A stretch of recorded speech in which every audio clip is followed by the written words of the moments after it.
उस दीन की खातिर जिसके लिए कभी मेरे मुस्तफ़ा करीम अलैहिस्सलाम तबूक गए, तो कभी मेरे करीम आका बदर गए, तो कभी इस हाल में गए कि हजरत अली उल मुर्तजा शेर खुदा फरमाते हैं कि बदर के दिन आपने हम सबको फरमाया कि आप लोग सो जाए, लेकिन मैंने देखा कि सारी रात वह कायमुन युसल्ली तहत शजरति व यबकी, हुजूर सारी रात वो दरख्त के नीचे अल्लाह के सामने रोते रहे।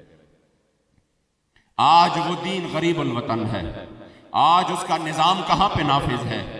आज उस दीन को पाकिस्तान के 75 साल हो चुके हैं, लेकिन 75 साल में वो दीन पाकिस्तान की 1 फीट जगह पर भी नाफिज नहीं है।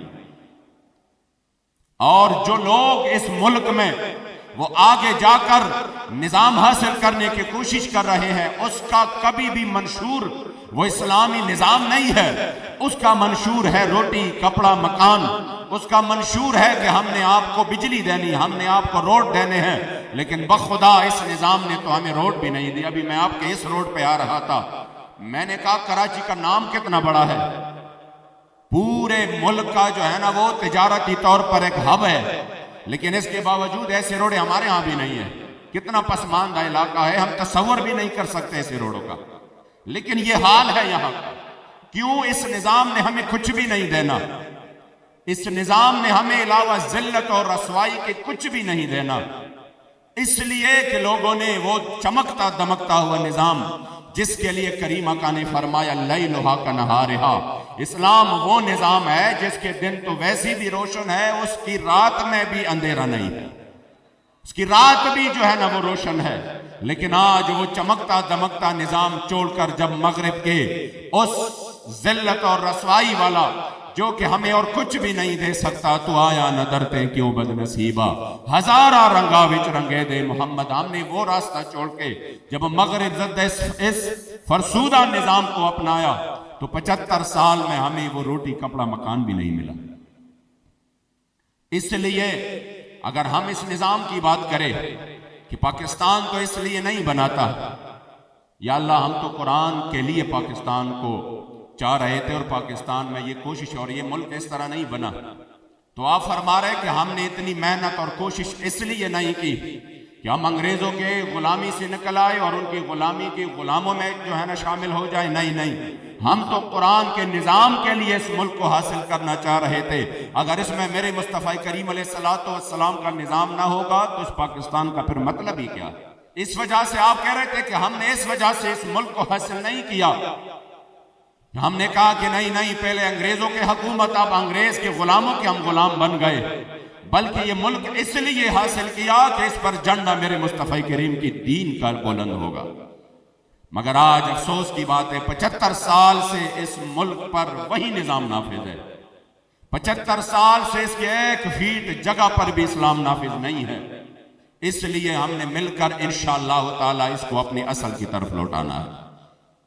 हमने मिलकर इंशाअल्लाह ताला इस मुल्क में निजाम मुस्तफ़ा सल्लल्लाहु अलैहि वसल्लम के लिए कोशिश करनी है, और हमने मिलकर उस निजाम के लिए जिसमें गरीब फिर आटे के लिए कतार में जलील होकर नहीं मरेगा, बल्कि वो निजाम जिसमें वक्त का अमीरुल मोमिनीन और बादशाह अपने कंधे पर आटे का तेला लेकर गरीब के घर पहुंचेगा। वो निजाम नहीं कि जिसमें आप अपने इलाके के एक मामूली नौकर से भी उसकी करप्शन के अहवाल नहीं पूछ सकते। वो निजाम कि जिसमें वक्त के अमीरुल मोमिनीन सैयदना उमर फारूक जब माइक पर आकर खुतबे के लिए खड़े हो जाते हैं तो सामने से और फरमाते इस्माउ रहिमकुमुल्लाह, तो आए हुए सहरा से एक सहाबी उठते हैं और फरमाते वल्लाहि ला नस्माउ वला नुती।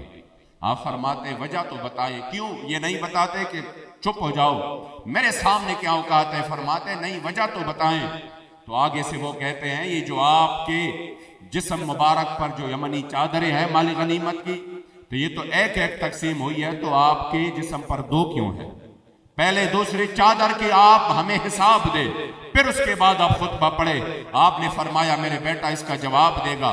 हजरत अब्दुल्ला उठते हैं और फरमाते हाँ, चादर एक एक तकसीम हुई है, मेरे वालिद को जरूरत थी, मैंने अपनी चादर अपने वालिद को अता की। उसके बाद कहते हैं अल्लाह नस्मा व नुती, अब मैं आपकी बात भी सुनूंगा और ताबेदारी भी करूंगा, इताअत भी करूंगा। इसलिए हम उस निजाम की बात करते हैं जिस निजाम में अल्लाह करीम जल्ल जलालुहू ने इस उम्मत के लिए उरूज रखा है। और अगर हम इस पसमानदगी और इस फरसूदा निजाम में अपना जो है ना सर नीचे करके हमने जिंदगी यूं ही रवा रखी, तो आप यकीन करें कि आप आइंदा नस्लों पर वो जुल्म कर रहे हैं जिसकी सजा हमारी कई नस्लें भुगतेगी। लेकिन अगर हमने दिल से कोशिश की तो बेयकीनी की कैफियत से निकल आए, क्योंकि बेयकीनी बदतर अज गुलामी, ये गुलामी से भी बदतर है। इंशाअल्लाह वो वक्त दूर नहीं कि हुजूर के गुलामों को अल्लाह करीम जल्ल जलालुहू हर मैदान में कामयाबी नसीब करेगा। और फिर क़िबला अमीरुल मुजाहिदीन ने जो रूह फूंकी है, मुझे अक्सर मेरे वालिद कहते थे कि मेरे दादा हुजूर का एक कौल कि आप फरमाते थे कि अगर मुझे 10 बंदे मुखलिस मिल जाएं तो मैं पाकिस्तान में निज़ाम मुस्तफ़ा नाफिज करूं। तो मैं सोचता था कि यार 24-23 करोड़ के सामने 10 बंदे क्या करेंगे। आप फरमाते मुझे अगर 10 मुखलिसीन मिल जाए तो मैं पाकिस्तान में निज़ाम इस्लाम नाफिज करूंगा। तो मैं ये सोचता था कि 10 बंदे क्या करेंगे, लेकिन बखुदा कि जब अमीरुल मुजाहिदीन की जिंदगी को देखा, मैंने कहा 10 बंदी भी बहुत है, एक अमीरुल मुजाहिदीन जैसा हस्ती भी काफी है कि अल्लाह करीम जल्ल जलालुहू उनके इखलास की बदौलत इस मुल्क की तकदीर बदल दे और इस्लाम नाफिज हो जाए।